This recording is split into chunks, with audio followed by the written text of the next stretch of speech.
Okay. Okie dokie. It's the first thing people hear on this stream. Yes, I'm letting everybody know what they're hearing, because otherwise they might be confused. Where is that notification coming from? Oh my god. Okay. Where's my clipboard? It's over here. Ah! Couch tomatoes. I need this. Copy. Go here.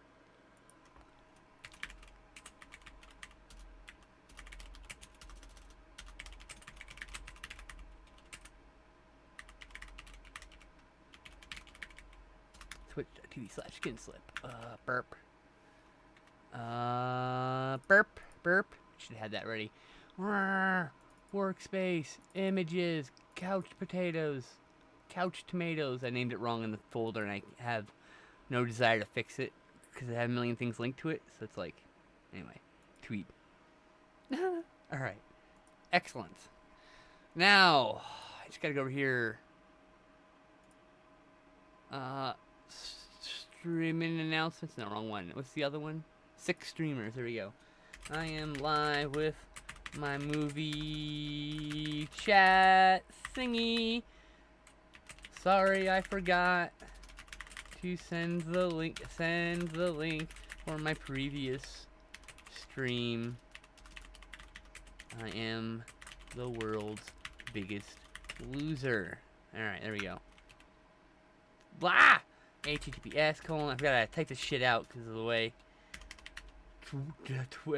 fucking Discord's super specific. I have to make sure it says the right fucking beginning, or it won't become a hyperlink, and it's just like, fuck's sakes. I have a lot to talk about this week. We have like 10 movies to talk about, yeah. I would say more than that. Well, we watched more than that. All right, bringing us off the start screen. Some not worth mentioning because now. Hi everybody. Hi. I might be a slight bit low energy today. My mood's. I didn't take my medicine until about 30 minutes ago, so my mood's doing this, having a little ride. It's cool beans. You know, it's real fun. I'm just holding on to your life. I'm just sad posting 5 minutes before this fucking stream. No big deal. 5 minutes before you showed up. It's actually 15 minutes, but yeah. I don't know. Just bullshit. I keep breaking things, and I want to stop breaking them. But I literally don't have the tools to stop breaking them, so it's like... Yeah, I can't find a landing strip for all my crashing jets. That's a good way of putting it. It's a lyric from a song that I like. There's... Called Circumcised, You know how anxiety goes, right? Well, the way that I experience it, I do experience it differently. Nowadays, at least, I mostly just, get angry when I get anxious about something. So I'll be angry at something stupid that has literally nothing to do with anybody or anything in particular. Usually it's the internet. Like, if the internet's having an issue, I could sometimes just fucking lose my shit. And it's nobody's fault that the internet's having issues. But I still just like fucking lose my shit. And I think about it after the fact. I'm like, oh, I was losing my shit for no reason. That's always a fun feeling. Because I have an anxiety disorder. And of course, every time after something like that happens, you feel embarrassed because you know you shouldn't have gotten upset about it. I don't see. That's where we differ. I just feel sad. I feel if I get mad, the options are I get anxious, I get angry, or I cry. Most times cry. Either way, I feel bad afterwards. It's fun. Yeah, it's a nice little ride. But that's why depression is a part of the symptoms that you get with most mental disorders, is because once you realize everything's your fault, what happened, that's what I feel like. No, once you realize what happened, when you have time to actually think about it, it's like, fuck. Oh, I'm an asshole. That's what it boils down to. Fuck, I'm an asshole. I mean, you can't do anything about it. You're just like, fuck, all right. You try to do better next time, but like, yeah, I can apologize, try to learn. Only so much better. That's the answer. Fucking change who you are, you know? There's only so much better you can do. Well, you can change who you are, but, like, yeah, there's only so much you can do. Do your best, basically. That's all any of us can do. Anyways, interesting real talk to start the movie. Movie talk with. We gotta give a few minutes for people to show up anyway, you know. There is at least one movie that we watched this week. Probably way more than that, but you know, one movie I would say was like fairly dead on for the whole mental disorder thing. Angst? No. Oh, Take Shelter. Yes. Okay. They're both mental disorders. I had to double check. But Also, Catch Me If You That one Can. is definitely not like the ones we're talking about. It was I think Clambake may have had some mental disorder representation. I don't know. I'm making shit up now. Yeah, that's right. I made him watch. That's right, folks. I made him watch an Elvis movie, and it wasn't even a good one. Everyone was rooting for it, telling me this one's great, and I was like, it was alright. There's nothing to write home about. It was decent. Yeah. We can literally just finish talking about Clambake right now if you want. Okay. So, there was one really well shot scene, and it was a scene in which Elvis was not in it. It was somebody else. Oh, yeah, that's right. To look like Elvis. That's right. It was his back or whatever. It was a stand-in for Florida because they weren't in Florida or something like that, or Vegas or wherever the hell they were. I can't remember what state they were in, but whatever. Oh, Hawaii. I don't know, one of those. Whatever state he's in, I can't remember now. That's how memorable this movie is. It was Florida. What I do remember is that the musical number is really good for the most part, except that second one. There was one really terrible one. That second one. Which was like, it was basically high hopes. Like she's got high hopes. Except for it was a song about confidence. They basically replaced the fucking lyrics high hopes with confidence. And it was just terrible. And the way that they shot it made it look like they thought this was going to be the song. They thought this was going to be the song of the fucking movie. They really thought that was going to sell some records. And it just was terrible. Oh, it was not a good song. But I don't think this whole movie overall sucked. I think it was decent. It was all right. No big problem with it. I mean, think, it wasn't. Honestly, Elvis, it wasn't like overtly racist or sexist in any major way. It's just like, you know, it's all right. It was. I mean, you know, and it's one of the few Elvis movies where fucking teenagers aren't chasing after him. God, you just wait. Just wait until you see some of these random ones. You're like, what the fuck? She's how old? What the fuck? Elvis didn't realize. But how old was Priscilla when she married her? He married her. Yeah, exactly. No. It was definitely a sign. They were trying to warn us. They were trying to warn us about Elvis. Well, Elvis would get canceled today, probably. Probably. Yeah. The thing about Elvis as an actor, though, is I think he was a decent actor, and given better roles, he probably would have been seen as a much better actor than like I said, if he would have been in like in a Robert Altman film or some other place where he had like a big meaty enough role that he can show his chops, it would have changed everything for him. But his manager held him back. So we you know, he just wanted Colonel Parker just wanted money. So took the quick bucks. This was actually, I think this was the last one he got $1 million for. I think. My favorite factoid about Elvis is that later in his life, when he got, you know, pretty big like me, I mean, in size and stature. I mean, he was fucking tall too, wasn't he? Yeah. You're tall too, so it's like, yeah. I mean, I'm thinking, I'm like, yeah, I guess so, right? You know. One of his favorite sandwiches that he would get made for him was literally an entire French bread loaf. Hell yes. With the center of it like carved out. Yeah. Most of the bread inside it carved out, and inside bacon, like a whole pack of bacon, an entire jar of peanut butter, and an entire jar of jam. And that was one sandwich for him. Oh, bacon and peanut butter and jelly. Wow. No, thank you. Like I get sweet and salty together, but that doesn't sound like it would taste good. I would try a little bit of that maybe once, but like, you know, Hell yeah, I'd try it. Fuck the Heart Attack Cafe or whatever the fuck it's called, right? They should make a Elvis themed restaurant where they just make all the fattiest, most disgusting shit he used to eat. I'm sure there's an Elvis themed restaurant somewhere. Gotta be. There's gotta be. Oh my goodness. How's the Hard Rock Cafe not an Elvis themed restaurant? I don't get it. Yeah.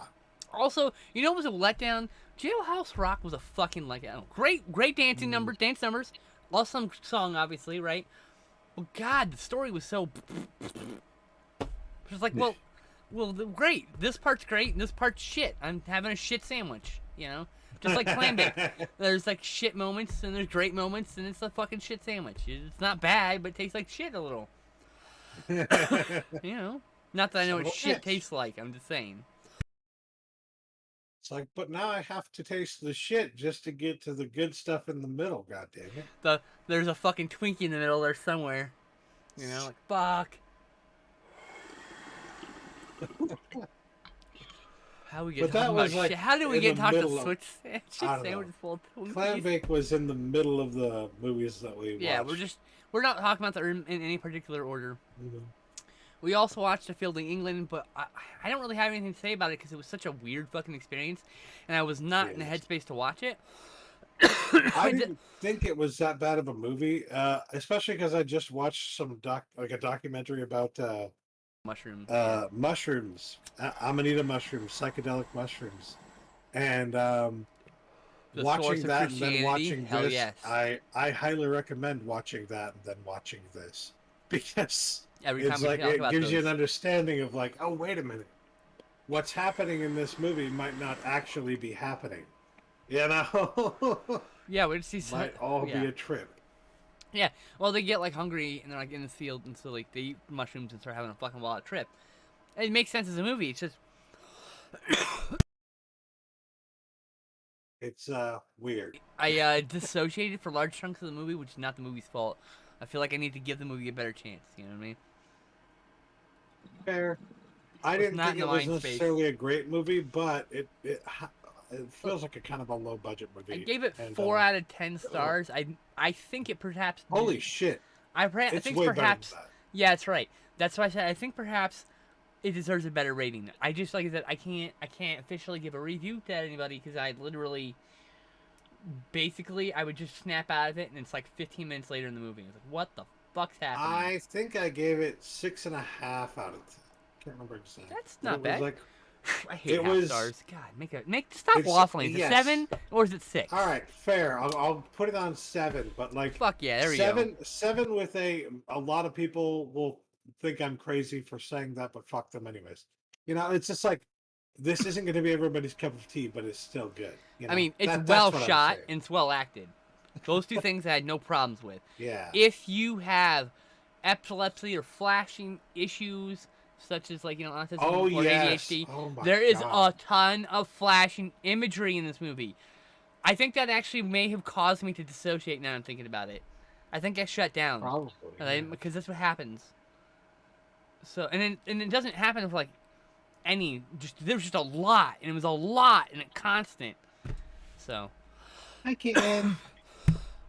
I have a can. But anyways, after that, we watched The Big Heat. I finally got skin slipped to watch The Big Heat. Yeah, I was still a bit like struggling with reality at that point. I would say Fritz Lang is a masterful filmmaker because even though I missed like a chunk of the plot, I came in like after missing like 5 minutes or whatever, and I had no problem just picking up the information from what was happening. Like it was such a visual storytelling that I was able to just okay, I see what's happening, and I just picked up the stream and kept going. But like yeah, I gave this an 8 out of 10 because like the 95% of what I saw was amazing. It was really fucking good. Well shot, amazing acted, of course, amazingly written. Like holy shit. Yeah. He plays like this tough. The Glenn Ford plays this tough cop or whatever, and he starts fighting a political crime syndicate. It's pretty cool. Yeah. I think what's what they're trying to get at is like that it's a corrupt system, that the Yeah. political system is corrupt, which is very relatable to modern times. It feels to me like a gangster movie that would have been shot maybe in the 70s, but it was in the 50s, right? Right. And there are elements of it that, like, if you think about how this was made in the 50s and how there's like a lot of really terrible violence that typically you don't see even in these kinds of film noir movies at the Yes. time. It's It's like definitely. overly violent for Is a that film pre-code noir. still? No, 53 is post-code, right? No, postcode, yeah. Okay. But it's overly violent because they don't It's really necessarily yeah. show you what's It's happening. They show you implied the heavily, aftermath. and as an Yeah, adult, you're like, oh boy, oh yeah. god. Like there's some legitimately fucked up shit that happens in this movie. I'll put it that way. Like, oh my god, that was a horrifying thing to do to somebody, you know? Was there any sexual assault? You should probably give a warning for that. Um, no, I don't Okay. think so. Well, there you go. That's a bonus. I didn't even think that was implied actually. So So there's yeah, that at least. Like I don't remember. Like I'm like maybe the 5 minutes I missed or whatever, 10 minutes I missed in the middle. Like I had to double check. I couldn't be 100% yeah, sure. no. But I like it because it's just like when I think of Fritz Lang, I think of Metropolis. I think of some of the stuff that he did in the silent era, right? Mm-hmm. And he was definitely, I would say, a different filmmaker then. And after he got out of that era, and like this is after World War II and everything, he's one of those guys who escaped Germany before everything went crazy, you Excuse know? me. So, but I'm sure, is feeling kind of like the world is a darker place than he Actually, realized at the time. actually, oh no, I thought this was 1943. I was like, Actually, actually, this is still during World War II, but no, it's almost 10 years later. That's right. I think I remember the comment. It was 9 years after the World War at this point. I think I even said that at yeah. some point.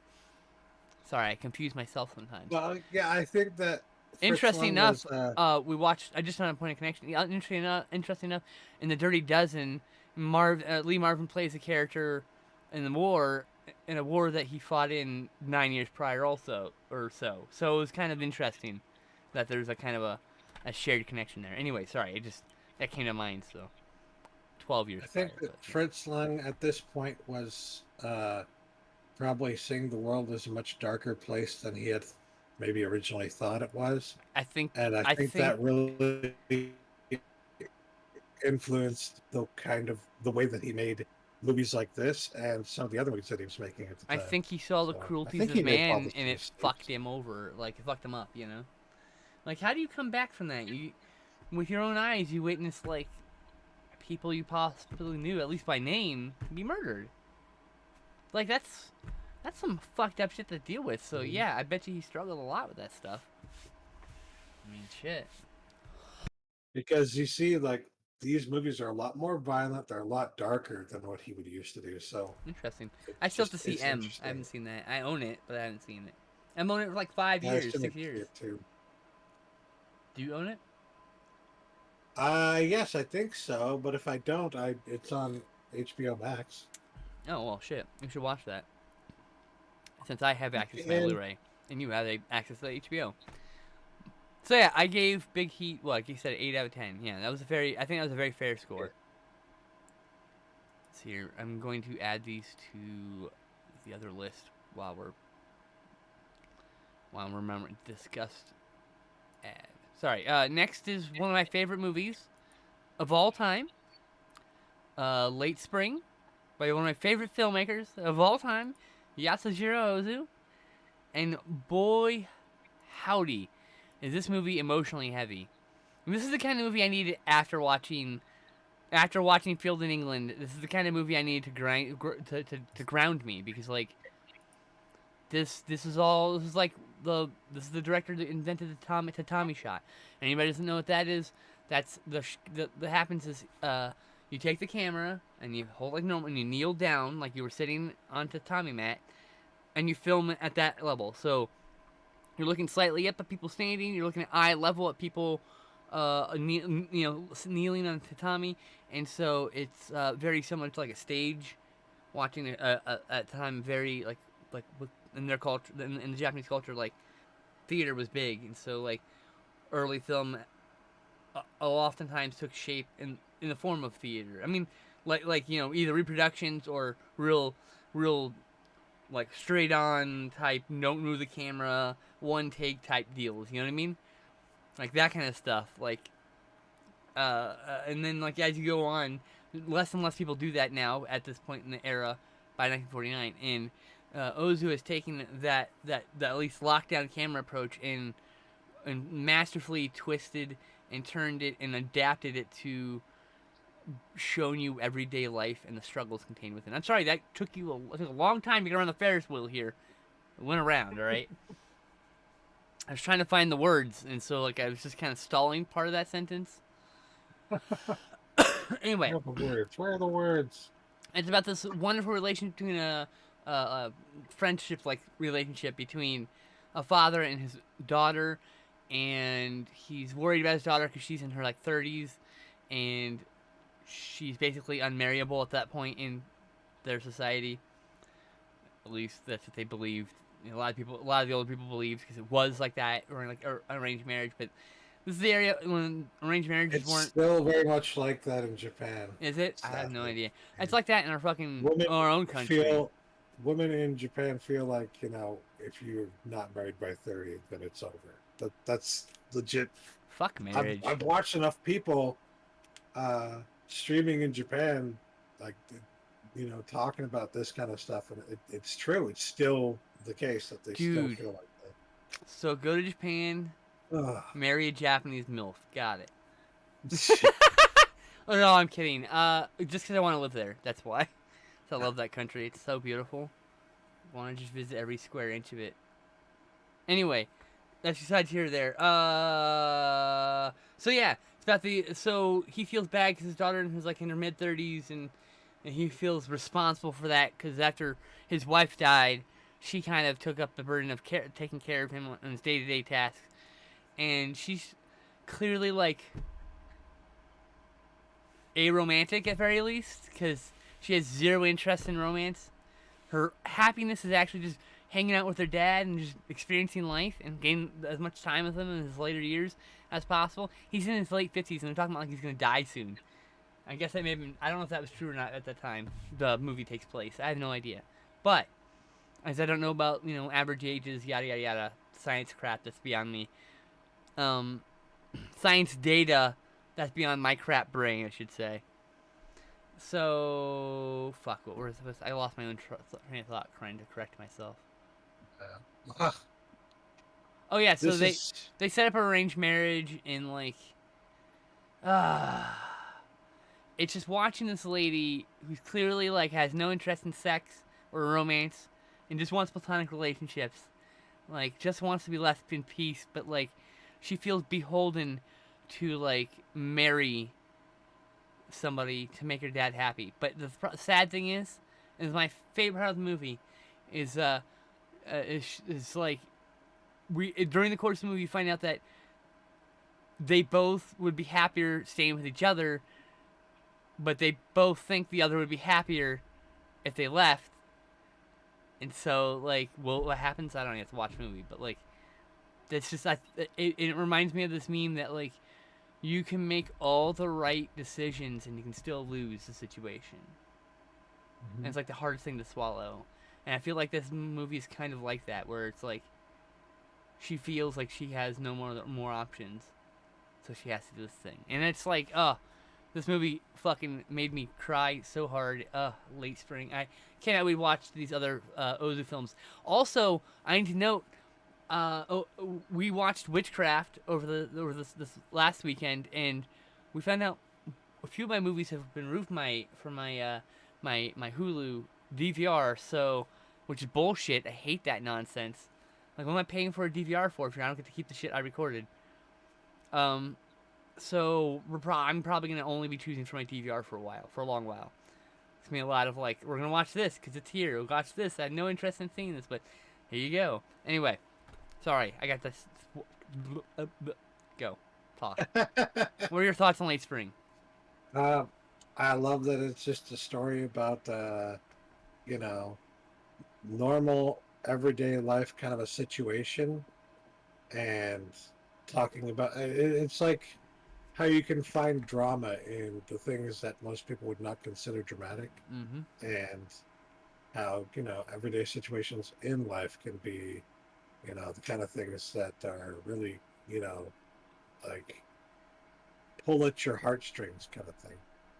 So I love that he was able to do that. The director was able to tell such a story so well at a time when maybe that wouldn't have sold so well in other markets or whatever. But like it was a fantastic movie, and the way he shoots things is fucking incredible. He has Oh, his own incredible. style. Incredible layers. Uh, Everything's in layers. Everything's framed. Everything's. it really makes it feel like a 3D breathing world before 3D Mm-hmm. was even really a thing. And I feel like Ozu is an influence on Wes Anderson. I think we talked about that during the movie. Yeah. How Well, clearly they have both the same kind of eye for detail. Maybe not the same. They're different filmmakers by a long shot, but I mean, like, their eye for detail and composition is, like, very exact and specific. yes, they want everything to like. There's a place for everything, and everything in its place. Exactly. Everything is that you see in the frame is there for a reason, Oh, God. and So good. yeah, it's very, very, very well shot. It's one of those cases of every frame is a painting. It really So is. Literally every frame is painted. I could take every frame of this. I could like take 35 millimeter print of that and make a photo print of each frame, and everyone would probably be like, "Those are great photos." I'm like, yeah, Ozu made them. Like it's like they're beautiful. They're amazing, and they're just yeah. It's one of those things like I remember enjoying. I saw this in film school, but I don't remember the plot. I didn't remember the plot so much, but I remember really enjoying it and loving it and having a fondness for this director. But because my brain's fucking broken because of actual brain damage, like it just kind of bled away. The memory bled away, and so like I only had these half-formed memories of liking Yasuhiro Ozu's work and having no memory or recollection of which ones I had seen because I saw more than one. And so uh, I yes, you have to watch 5 more of these. I'm glad you enjoyed his work because yeah, 5 more movies of his I have recorded. okay. Yeah, I have to use the restroom, so you talk about something you watched, or talk about I don't know Field in England, or I don't know whatever else. YellowBrickRoad if you want. I'll be right What back. did I watch? Yellow Brick Road. Um, I can't remember what I watched recently. If I watched anything with, I usually most of the movies I watch is just with skin slip, but sometimes I'll go off on my own and watch something. I just don't remember if I watched anything other than like the last time I watched something was probably that documentary about mushrooms, which was a few weeks ago. Um, let's see though. Uh, I guess I'll talk about Yellow Brick Road. Sure. Yellow Brick Road was a movie that I think it's one Skin Slip needed to check off her list of like movies that she'd been meaning to see or whatever. And we decided to watch that, and it was okay. It felt like it's not found footage, mind you, but it's the same kind of a story as a found footage movie, to put it into perspective. Because like found footage implies that you're watching found footage, but this was definitely you just it's a filmed movie. It's a true basic film movie. It's not shot on film. It's shot on digital camera kind of stuff. You know what I mean? So that said, though, it does feel very much like Blair Witch in some ways, because the whole plot, the whole concept is that these people are going out to investigate a story about a bunch of people in a town who one day randomly decided to get up and just uh, walk out of town down a path into the forest, and they just kept walking and disappeared, and nobody ever found them. And the investigators are trying to figure out where the hell they went. Somebody basically trying to make a movie, trying to figure out what happened to these people. And along the way, a lot of spooky things start to happen, strange things. Can't really tell what's going on per se. And it was an okay movie. Which I one? didn't have Yellow Brick Road. Oh, okay, good, excellent, awesome. I didn't have any major problems with it, other than it felt like it's all right. It felt like it needed more of an ending, almost. Interesting. The ending that it has is sudden, abrupt, a little bit predictable. Very predictable, I think. But like that's predictable. Definitely not very satisfying. The predictable's not the problem. The problem was like some of the acting's pretty spotty, and I don't know. There's a lot. The cinematography has a lot to be desired. There's little problems that make me feel like I kept like being pulled from the movie by the movie. So I don't know. I gave it a 5 out of 10. To be honest with you, I gave it a 6 out of 10 because it's entirely watchable. It's entirely watchable. That's and fine. You won't hate yourself for having watched it and feel like, well, I could have spent that time better. You'll just be like, it was a movie, It's that kind of a movie. Yeah. I mean, I think I don't think it was a waste of time. I think there's something here. I know there's gonna be like some fan in my fucking YouTube mentioned tell me his love of Yellow Brick Road. Excellent. I want to hear that. I want to know what you see in it that maybe I missed. That's a lot. I love that kind of comment. But like, maybe I missed something, and that's possible. Anyway, I think 5 or 6 out of 10 is a pretty fair score for that movie. It almost feels like a dream, It does. I think that's intended for sure. Yeah.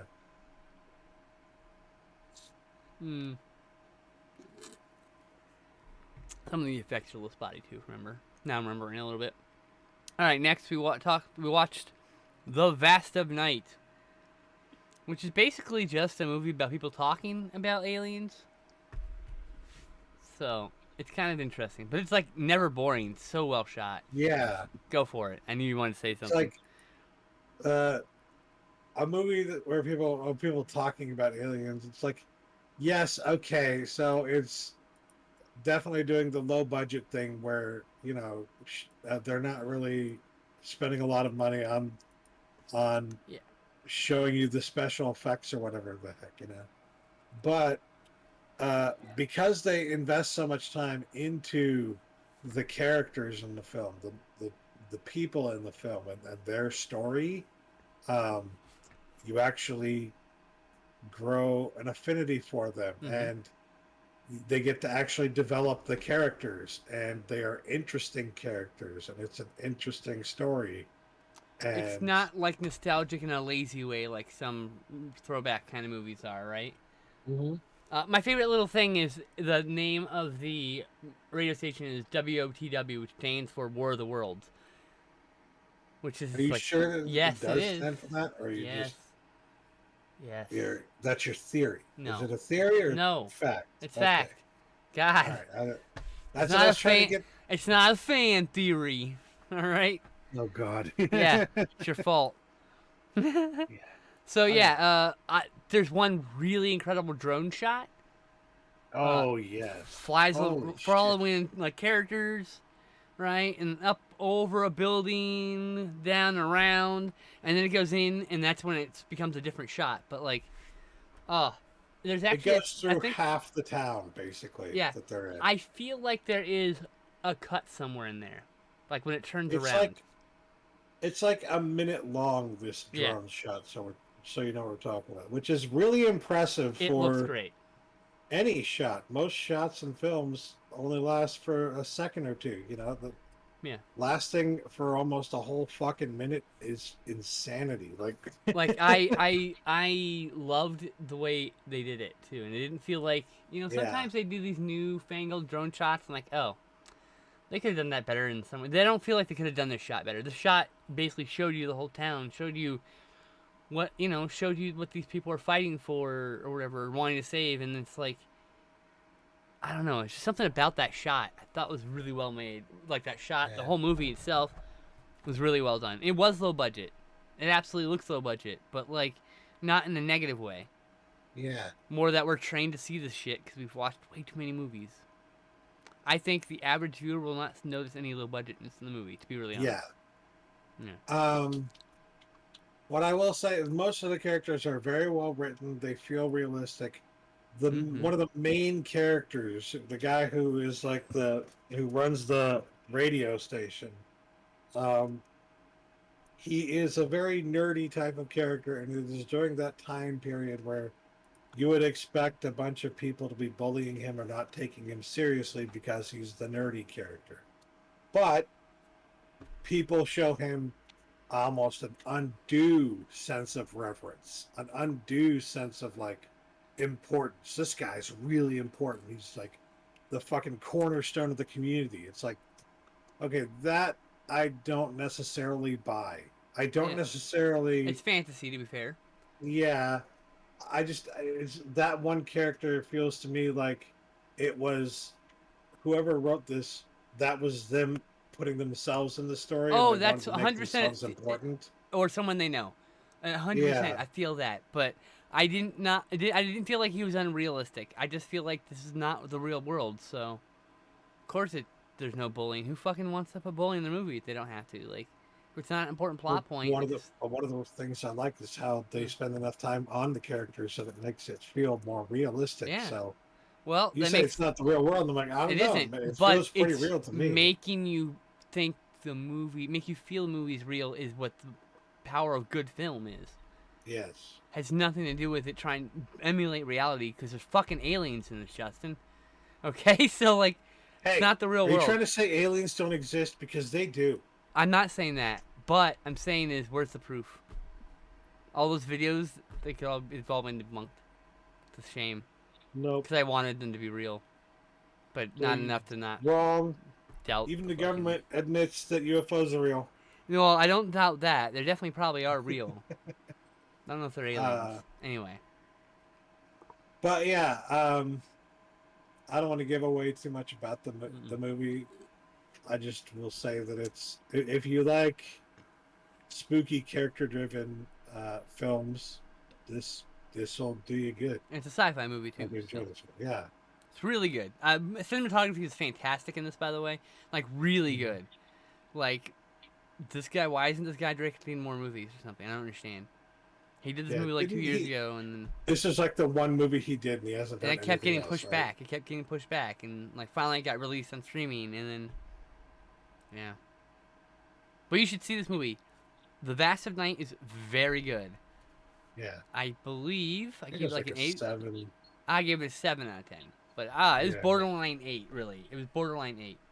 Yeah. So close. I was like, I literally, we were done with the movie and I was literally waffling with myself. Like, is it better than fucking Raiders of the Lost Ark? No. So I guess it's a 7 instead of an 8, right? Like, yeah. All right. Yeah. So yeah, that's a recommendation. Yes. For sure. Recommended. Put a star next to it. Next. Did you have anything else to add? Sorry. No. Okay. Next, we watched Angst from 1983, which has a very unique filming style. Yeah. So it's about this guy who gets let out of a mental facility, a psychiatric facility. I couldn't think of the word. Sorry. I almost said mental hospital. That's not right. Psychiatric facility, and then goes. Wasn't he actually in prison, and then they? Oh, maybe. I think it was prison. You're right. Because he had served his time or whatever, and he got let go for good behavior, whatever the fuck. Yeah, happens, and he's not good at all. So we're stuck with his inner thoughts. It's monologued by him. He's just been waiting for the opportunity to get out and do what he really wanted to do. Yeah. So, the thing you mentioned at the beginning about this, which is that it has a very interesting... The subjective camera. Yeah, camera view. And the camera view is what I said as like God's eye view, because it's above the character at all times. So not all the time, but most of the fucking film, you're seeing him from above. So you're looking at what he did from above. This is a rare kind of movie. You don't get a lot of subjective camera in movies. So here's the thing. Usually it's objective cameras where it's just the camera doesn't exist in the world. Then there's point of view, which is you're seeing through the character's eyes. And then there's, of course, the found footage, right? It's a newer foreign sound one. Where you're looking through a camera on his eye. But that's basically a POV if you really want to look at it. It's its own type. The subtype because it's so varied. The objective camera, this in one other movie. I don't know any other movie where we're inside the character's head through his worldview, but the camera is still outside his body, but it's attached to him, like you said, like a God's eye following. Yeah. And it's interesting because it follows close indoors, and the minute he goes outside, it like opens up, and he becomes small and insignificant in the landscape. It's almost like he's relieved, but then he's also feels small. It's really interesting. So the other film, by the way, that has an objective camera angle is Blow Up, Antonioni's Blow Up. There's a scene where a character's looking. He's standing under a tree, and he looks up, and then we're looking at the tree through his POV, and he looks down and he sees himself in his POV. So that's one scene right before the clown sequence at the end. But like, it's one specific scene. I'd love to watch that with you at some point so we can talk about it in depth. I've seen this movie a dozen times. It's so good. But it's one of the few scenes in cinema where there's an objective point of view. It's it's both his POV and you see him in total. And I'd say Angst is the first time I've seen it done as it is, how it's done. You know, that's actually interesting. It may have been done some other time. I don't know, but the way this one's shot, it's just so good. Sorry, I totally just talked for 5 minutes over after you were in the middle of something. I don't think I was in the middle of anything. But oh, okay. Well, fine. If I was, then I completely forgot that I was. So there we are. But anyways, this movie is very disturbing because it's about a guy who's basically a fucking serial killer. The second he gets out, his goal is immediately to kill somebody as quickly as possible. Find somebody that fits, that feels right, and then to kill them. That's what he wants to do. And it really does a very good job of depicting him as like a mentally damaged person who has a lot of issues, who like is so far gone there is no helping him. Oh no, there's like not even just he's far gone. There's no more gone. He's so far beyond gone that there's no more. The sanity is long. It's like a pinprick. You know, like he's completely reprehensibly, utterly insane and depraved. He puts on a face when he's been put away, so that he can like appear normal enough to get back out to where he really wants to be, where he can commit the crimes he wants to commit. That's the kind of evil character that he is. And, I have a feeling that the director, Gerald Cargo. I'm sorry, I'm butchering his name for sure. I would assume he's trying to make a comment about how imprisoning people makes people worse, not better. Because if I remember correctly, he goes in for like a less violent thing. It comes out this. I don't know. But I think it's. I mean, this is my what I gathered from the movie. I mean, you know, like this, like he was institutionalized. He should have stayed there. That's what it feels like, right? Yeah. Anyway, this definitely does not seem to be favorable of the criminal though. Like no. It's not giving any sympathy to our main character, who is a deplorable human being, doing reprehensible things at pretty much every single second in this movie. And this movie does come with a sexual assault warning. Very loud shit. One. Holy fucking shit. Yeah. It's this is a really rough film. The gore uses real animal blood, so like there's like and like the way they do the kills were very realistic and like gruesome, and so like I keep saying like, I'm sorry. I know people like to some people like to but I don't like so I like say like. This film has a very dark and dim view of humanity, I think. It is nihilistic to the core, I would say, yes. It is depicting a society that is irredeemable, basically, because it's through his vision, it's through his perspective. If you go into this movie with a heart filled with love for humanity, oh no, you will come out of it a hollow and empty shell. Definitely watch something warm and squishy after this. It's really, which we did not, by the way, watch something warm and squishy after this, but. Yeah, but you know we're already hollowed out. So. Oh yes, I'm definitely a complete shell of a human with like ooze inside. I don't know if I want to talk about Dog Day. I mean, I don't. It's like, what the fuck am I gonna add to that? It's a great movie. You're welcome. It's a bit transphobic. Good movie. It's a bit transphobic, but like, it was made in what 1970 something, 75. So like, okay. That sucks, but like I can't really get mad at the movie for it. I have to say, for the time, it is the most. It is a very kind depiction, for the most part, of homosexuals. Okay. Yeah. And trans people. I definitely don't think that they really devoted much time, if any at all, to like asking people in the LGBTQ community exactly what they should do for a movie like this. You know? Yeah. No, exactly.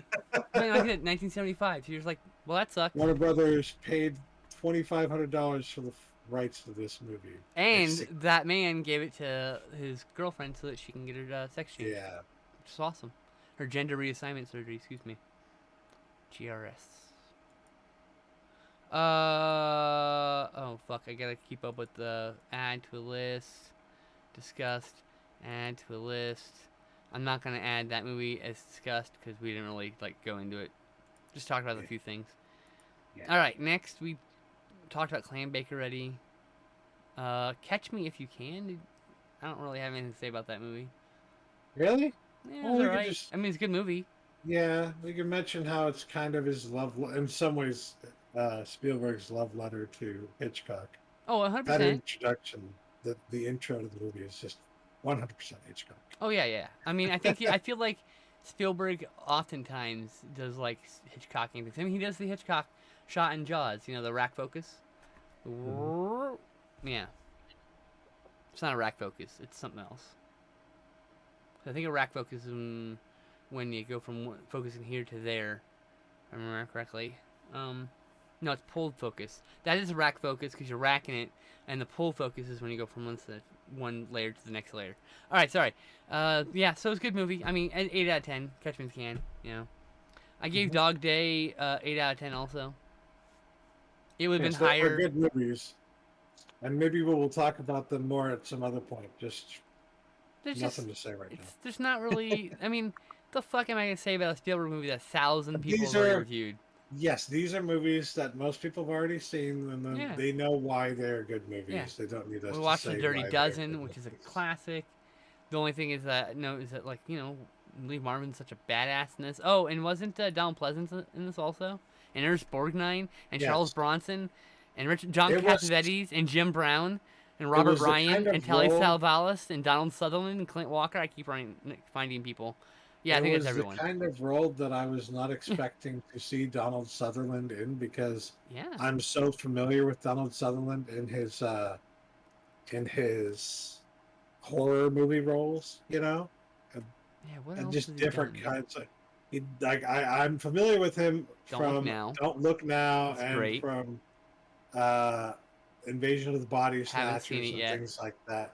So like, that's what I think of when I think of Donald Sutherland. I don't think of somebody who plays a character in war movies, right? So like him being a soldier in a war movie is kind of, New to you you. know, Yeah, it's new. that's cool. But he did a good job, obviously. I Oh, think everybody did a good job. it was a tremendous My favorite movie. thing about watching this movie was finally, because it was my first time watching it, was realizing all the connections between this movie and several other movies that have been made by filmmakers since that are clearly referencing this movie. Mm-hmm. Like Inglorious Bastards. You fucking know he fucking loved this movie. Well, There's so many moments in this Inglourious movie that Bastards, if you're talking about Quentin were, Tarantino's film, is very yes, much directly influenced by Inglourious Bastards, like of course. the Enzo Castellari film. Sorry, I couldn't remember the director's name offhand. But there are very many moments in this movie that are direct. I mean, they are put into Inglorious Bastards. And I think Oh, I think of Inglorious course. I mean, Bastards is directly referencing those the moments. fact that they're like So they're all like these special named special characters with backgrounds and like that. It's a Men on a Mission. So like, I yeah, realized when we were talking about Men on a Mission, I'm like, wait, both Inglourious Bastards are in Men on a Mission. Where yeah. Enzo Castellari's was it Castellari? Fuck. Now I'm thinking maybe it's not. I'm a bad person. I can't remember. Let me double check. Inglorious Bastards. I literally just watched it. It is Enzo Castellari. Why don't I just trust my memory? Anyway, so that movie's directly a ripoff of Dirty Dozen. A bunch of people court-martialed in jail get offered a suicide mission. It's just a blatant ripoff in the But best then you way can possible. also see So how good. this movie inspired things like the Suicide Squad. You know, Well, it's the same kind of thing. Yeah, directly, Dirty Dozen directly influenced Task Force X, the original incarnation of Suicide Squad, which later in the 80s, after Crisis on Infinite Earth, becomes Suicide Squad. Before that, it's always Task Force X, the Suicide Squad. That's why it's mentioned in Suicide Squad that their Task Force X is their official designation. Anyway, the comic, the Suicide Squad as we know it, with that name, is newer than the original incarnation of it. So, yeah. Just seeing certain elements of direct this line. movie that end up in movies that we are seeing today, modern films that, so that that means in some way they were inspired by the Dirty Dozen. Mm-hmm. You know what I mean? And I didn't realize that this movie had inspired so many others. I will say, the last 30 minutes or so of the movie are definitely the best, and Oh yeah. it's so much fun and cathartic, and Oh yeah. I enjoyed it. I There's about. enjoyed every last second of that. Really feel like there's like 20 minutes that could be chopped out in the middle though. Like it Possibly. felt long in the middle. It was starting to lose me when things started picking back up again. But like, it was, it was good. It was really good. I gave it a 7 out of 10. It's well earned. Yeah, 7 out of 10. Telly For Savalas sure. is fucking amazing. As a complete crazy person. Yeah, he's a You lunatic. can't fucking trust that guy. It's actually quite great. It's good stuff. I'm a big fan of that actor. So I feel like he is depicting post-traumatic stress disorder. to a degree, I think so. Yeah. Well before they had a name for it, obviously. Yeah. What do they call it? Getting shell shocked. Shell shock. Yeah. Next is the one you were talking about earlier. Take Shelter. Yes, Take Shelter, which is a movie about a man who is experiencing premonitions. I thought this was a much newer movie, by the way. I thought it came out in 2018. 10 Turns out years it came ago. out in 2011. I mean, 2013 is not that much different. That's 2 years. That's not a lot of time. But he's experiencing these strange premonitions, these dreams. He's waking up and gasping for air after having these dreams. Wetting the bed. Very strange dreams where, like, he sees a storm off in the distance, and there's like 2 and then 3 spouts coming from it, like tornadoes. Yeah. And birds flying in like formations and buzzing them, and his dog bites him, and he feels the bite after he woke up for days all or whatever day. he says, or all day. Yeah, that's right. Oh, And so, but such a good movie, though. his mother had some kind of a mental Alzheimer's, issue they said. herself. Okay. Um, and experienced something like this when he was a kid, and um, he was worried the whole time that that's what it was. And at first, he tries to like hide it and play it off like it's nothing, but eventually, he does something proactive, which you wouldn't expect from a guy who works like on an oil field, basically. Or is it? I think it's actually natural gas. But Natural gas. yeah. Um, but he's that kind of a worker, and he's that kind of a male figure who doesn't like the classic male toxic, uh, Toxic uh, masculinity. toxic masculinity. Yeah. Kind of character where got to be strong and tough and not show what's really going on inside, but he takes an actual proactive approach and like goes to see somebody about it and starts reading up about mental disorders and things like that. And he's actually being fucking responsible about it. Holy fucking shit. Yeah, it's actually refreshing.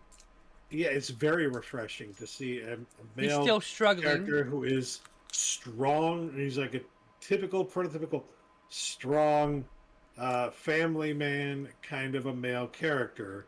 But he does things in a reasonable way. He actually goes and looks for information about this, asks for help from counselors and from his doctor. He does the right thing. Well, somewhat. He's also still stuck in toxic masculinity because for a while he just holds it in. He keeps it for a secret from his wife for a while. Go on, so on and so forth. True. But you can see this is a person who's trying. Yeah. And that's so fucking important. You know? And that's what I loved about it, though. Just because this is a movie that you can show to people who maybe are having mental disorders, but they are so conditioned by society not to say anything or do anything about it that they feel like they can or shouldn't do anything about it. And you can show this movie to them and show them somebody just like them who does what they need to do out what the fuck's going on. So, and it's like maybe that will get through. It's okay. You can reach out to a counselor and talk about this, and it doesn't mean anything about your manhood at all. It's okay, But he keeps having these premonitions, and he starts preparing for it, preparing for potentially something that he feels like is maybe going to happen. Build a disaster shelter by buying a bug. He has a. Doesn't tell anybody, by the way. This is the part where, he did a lot of stuff without saying anything. In his backyard, he has a tornado shelter, and he builds it up to be more of to last longer, basically. And he doesn't tell anybody he's going to do it. He takes out the loan without telling his wife. So clearly not entirely there yet. He endangers the house when he does that. Behind the scenes, he is doing the right thing. He's trying. For his health, he's at least trying. Yeah. And what a great movie, though. Yeah. I won't give away what ends up happening, but of course not. I think it's a pretty strong and powerful movie for anybody who has a mental disorder and feels uncomfortable talking about it or doing anything about it. This is by Jeff Nichols, who also did Mud, that we also watched at some point. And two of his other movies are on Netflix, so we'll probably end up watching those soon. I can't remember if I gave this an 8 out of 10 or a 7 out of 10, but it's a good movie. You should check it out. I gave it 8. It's a very slow burn. I will say that. But it's not boring. Check it out anyway. Yeah. You'll never be bored because the characters in it are very interesting. Next, Dead Ringers, 1988. One of a few David Cronenberg movies I hadn't seen before. Yep, same here. I need to see Eastern Promises, Cosmopolis, Dangerous Method, Maps of Stars, and Butterfly, and what was the other one? Dead Zone. You still need to see Dead Zone? Yep, I need to see 5 movies there. Yeah. Okay. And then I'll have seen all his feature films. I love Dead Zone. I need to rewatch Crimes of the Future in stereo. The ice is gonna break. And Fast Company, but I've seen all of them. So yeah, Dead Ringers. This is about Elliot and Beverly, these two twins, these two male twins. To clarify, because Beverly's traditionally in America traditionally a female name. They're both played by Jeremy Irons, and they call themselves was it Ellie and Bev? Yeah. And one of them, Ellie, I think Ellie's the abusive one, right? The one that's abused me, basically. The manipulative one? Yeah, Ellie is the manipulative, abusive asshole. Yeah. Yeah. Yeah. So it's just basically, Jeremy Irons was browbeating himself the whole movie. And, when you actually take a step back and think about the way that it's shot, and because it's just Jeremy Irons, so they're having to do a lot of the, person talking to himself kind of shots. So you got the split shot, definitely, but it's almost impossible to tell. Like, I can't even think of one. I can't even think of one scene in which I felt like, oh, I see the split, or I know what they're doing here. Oh yeah. It never even comes to mind. You get halfway through the movie, and then you suddenly realize, oh yeah, this is one of those movies where they have to employ a certain strategy to make it work, right? Yeah. And you can't tell. That's how well it's done. It's so fucking good, so well done. But the movie itself is definitely not.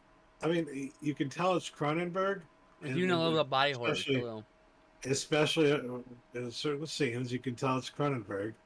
But there's also elements that's just like, you really have to read between the lines in order to try and figure out what is trying to be said and what is actually happening in the film, because there are moments where it is at least implied that maybe this person is literally just one person with like multiple personality.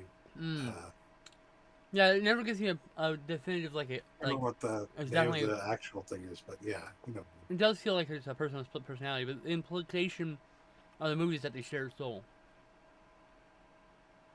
Right? But what? That they share a soul. They're two people with one soul. That's the implication of the Ringer. So like, and they do talk about a story about someone like that as well. Someone, one twin dies, and then the other one just dies. Just gives up. Yes. So they talk about a story about that happening in the film, and it's part of the implication that the two share a soul, so to speak. Yeah. And yeah. But what's interesting is that even from the very beginning, these two are very, I don't want to say antisocial, but they definitely don't necessarily fit in with traditional society. They ask people questions that would be not unrealistic, but like unexpected and unwanted questions. Yeah, and they ask them as if there's no problem asking them. It almost reminds me of Asperger's in a way, which I think also is another term they don't use anymore. But yeah. Okay. I'm old and I'm trying to learn the new stuff, and I just always remember the old stuff, the terminology from olden times, from the 1900s. Yeah. But yeah. So this is another one I would say you could think of in terms of the mental health issues. What kind of mental health? Oh, these people are they were horribly abused as kids, and you can tell these people were horribly manipulative for like probably decades before the movie happens, and so they imply that they've done the sleazy shit they do. There's also sexual assault warning on this, because if you are a twin and you swap and you're not having consenting to have sex with the right twin, that's sexual assault. That's rape, which that happens in this movie more than once, and it's implied that they've done this game, quote unquote game, a lot in the past. Yeah. So, yeah, there's a bit of body horror, and there's just a lot of really intense scenes of Jeremy Irons yelling, getting angry, or sobbing. Yeah, that's about it. I mean, it was good. I gave it, what, I think 7 out of 10? I think 7, yeah. Oh, okay. Well, yeah, I would say possibly even 8 out of 10. It's There are elements. close. I need to watch it again, honestly, because there's so much there to unpack. And you get that Blu-ray. It's a very good movie. Yeah, it was really good. I would recommend it. It was highly recommended, especially if you like Cronenberg's other films. Yeah.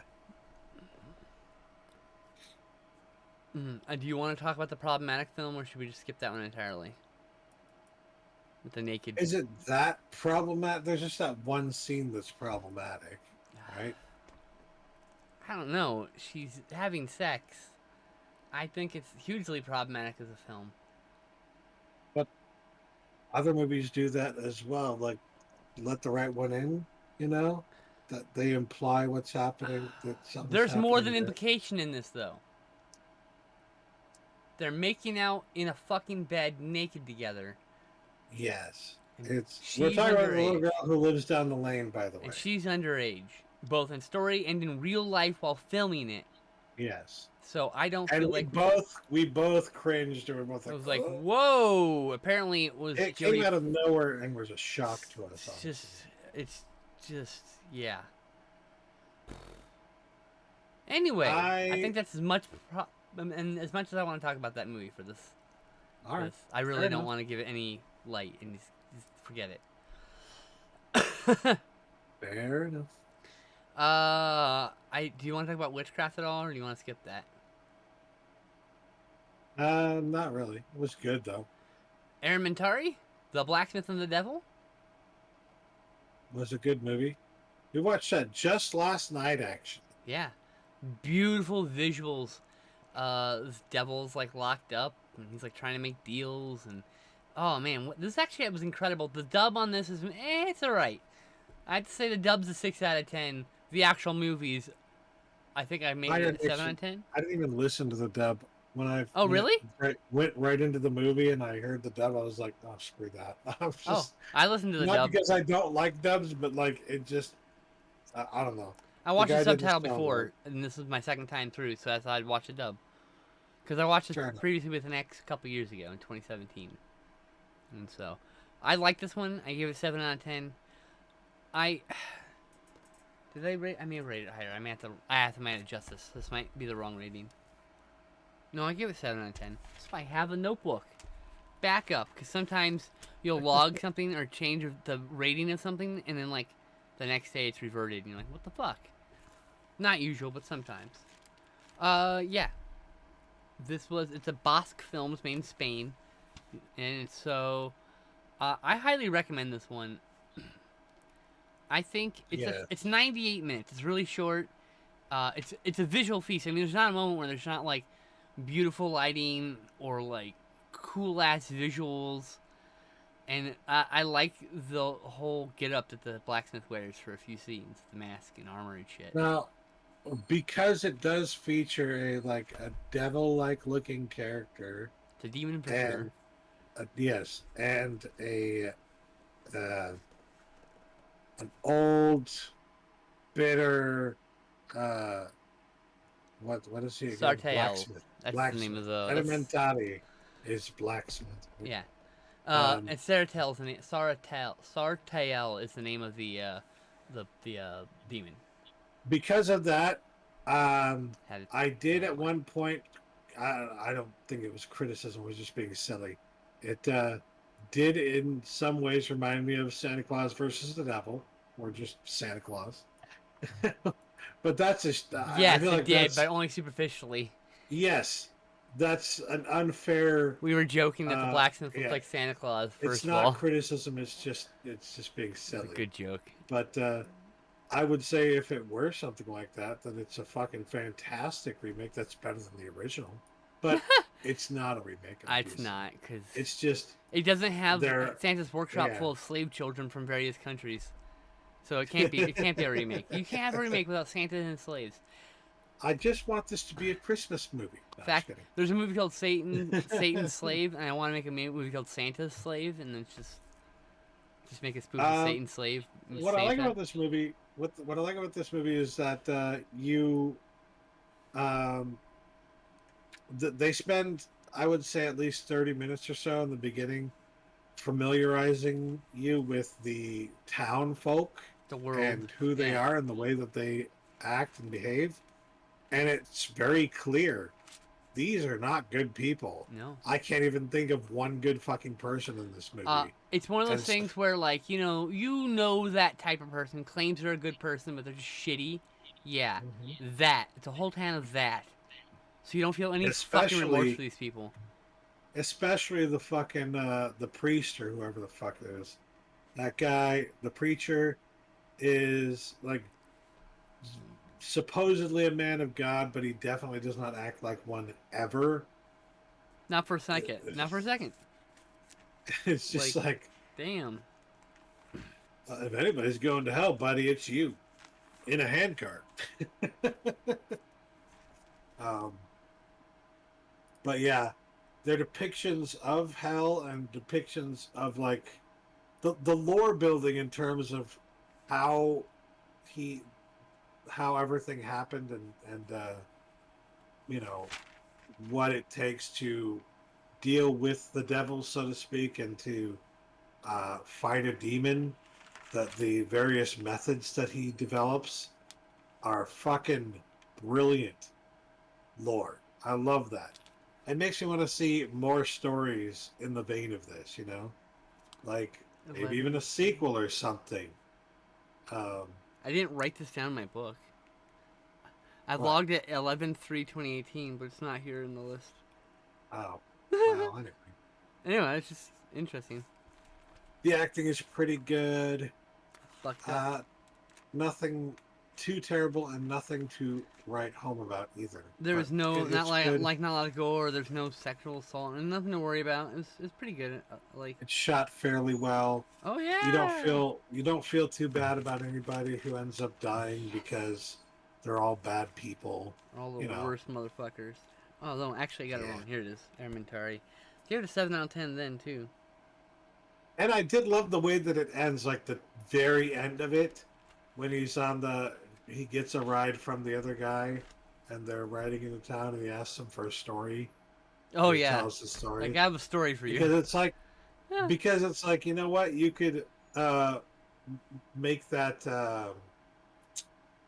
like the intro to another movie. Like you see him on another cart this time, telling another story, right? But in many ways, this almost felt like a Neil Gaiman story. Interesting. I don't see the connection. Okay. I mean, yeah. It did to me, at least. It felt kind of like a Neil Gaiman story. I mean, maybe it did, and I just didn't notice. I don't know that. I don't know. No idea. Just the idea that there's a demon who gets who's pretending to be a human being who gets a ride from somebody on a dirt road and tells him a story sounds like an entire book of Sandman to me. Just a random book from Sandman or something. I haven't read all of Sandman, to be fair, so I couldn't comment. What I have read, which is the first 2 volumes of the trades, are very good. So, yeah, that's the last movie we watched for that. Did you have anything else you want to talk about, movie-wise, or? Not really. I can't even think of anything I've watched other than what I watched with you in the past few weeks. So. Oh, Jesus, I watched so many movies. Let's see. Anything I want to talk about real quick? Let me look. Sorry, go ahead. If I did watch something, I don't remember it. It wasn't worth remembering. So. I can't wait to be able to show you Invasion of the Blood Farmers. What a supremely strange movie that is. I still need to see that. And I also wanted to show you Bloody Muscle Bodybuilder in Hell, which is also known as the Japanese Evil Dead. And it really is the Japanese Evil Dead. And it's only like 58 minutes long, too. So. Nice. Oh, did you see Jacob's Wife? Jacob's Wife. Or Assassination Nation? Because I hated Assassination Nation, but I want to talk to you about it because I want to get your thoughts on it. No, I remember you wanted me to watch that, and it's on because it angered me fiercely, and I haven't been so angry about a movie in a very long time. That movie is like borderline garbage because of how fucking offensive it is. It's trying really hard to give power to the marginalized, and instead it's just not doing what it's doing. It's like, oh god, it gets things wrong, and what do you expect? Of course it was directed by Oh wait, me. I did watch a fucking movie. I just remembered it. Oh it shit! is definitely memorable. Okay. Okay. But I can't remember what it was called. Inherit the Wind. There it is. Thank you, Inherit the Wind. Okay. My old brain here. Fucking amazing movie. That's the one about they talk about evolution or whatever, right? They're arguing. Yes. Yeah, that was the last movie I watched on my own. Inherit the Wind. I want to say Meredith Burgess, but I can't remember exactly who was I can look it up, but I'm lazy. All I know is that as somebody who it definitely feels like something that would happen today. It could happen today, especially given recent events of long-held laws that were in place that are now like being challenged. Talking about Roe versus Wade in Texas, that. Yes. People think, oh, this is settled law. It's in the past, and it's like, oh boy. The Supreme Court is supposing that the Supreme Court wasn't made by the same race as people who made the rest of the country. Yes. Think about that for a second. Oh yeah, Supreme Court will figure it out. Like it's no, it won't actually. Anyway, sorry, I'll stop ranting. It's all good. Inherit the Wind is prescient in that way because it still it shouldn't holds be truth. It shouldn't be absolutely it shouldn't be, but God it is. Damn it. And so, like, to see quote unquote the right thing happen in a movie like that is just like it's gratifying, it's gratifying. But yes, it's one of those courtroom dramas that I think, just having seen it for the first time ever, it's probably one of the best courtroom dramas I've ever seen. It's really fucking good. It's up there with 12 Angry Men. 12 Angry Men. I haven't seen that either. Being one of the best as well. Sounds like a good double bill. I saw Arsenic and Old Lace. That would be a fucking perfect double bill. Have you seen Arsenic and Old Lace? No. Oh, you would love that movie. What a dark movie. The perfect movie to start Halloween with. I already watched it with someone, but I'm saying, like, you should see if you can find it, because it's worth watching. It's so good. Darkly comedic. It's from 1944, and yeah. That was really good. That's a rewatch. Also a rewatch that I watched with the same ex I watched Errementari with. Interestingly. I also watched The Cat from Outer Space. Do you remember that? Have you seen that before? I do remember that. It's been a long time, though. I loved it. Yeah. It was so silly. It's so fucking silly. I give it 7 out of 10, but that was really good. Hey, that's right. I saw Mean Girls for the first time. Oh, I haven't seen that in long enough. I don't remember. Oh. It's basically it's a new age Heathers, and that's being simplistic with it. It's actually its own movie in a lot of ways. Boy, I really enjoyed that ride. That was good. I watched it with my friend Bex. So I watched The Cat from Outer Space with my friend Sarah. I watched Arsenic and Old Lace with my friend Chloe. I like watching movies, so I arranged people all the time to like watch movies with. So. Yep. Who did I watch Jacob's Wife with? I think I watched that with my friend Megan. Yeah, with my friend Megan. Man, I wish we could talk about the little girl who lives down the line. I understand why we aren't, but like, if it weren't for that one fucking scene, it would be great. It's a great movie except for that one scene. Honestly, yeah. It's a 7 out of 10 movie, and I think I gave it as much. I gave it 6 only because of the reprehensible content within. If it was like, if that scene was just different, even if it had the nudity still, if it was just different. Imply instead of go all the way to where it did. Differently, like, fuck's sake. Imply it more instead of showing more, like they did. Yeah, exactly. And it's not about being prudish. This is a 13-year-old girl. 12. For fuck's sake. She was 12 at the time? Yeah, technically it was her older sister, too, doing the actual nude scene. But I think she was also still like 15 or 16. which doesn't make it that much better. Yeah. But yeah. Like, how about you don't? Jodie Foster, was it Jodie Foster? Is that right? Yeah. Yeah. Jodie Foster. So she started filming at 12, and by the end she was 13, and then she did Taxi Driver, I think. They had to do is shoot that scene just a little bit different. Oh boy. Yeah.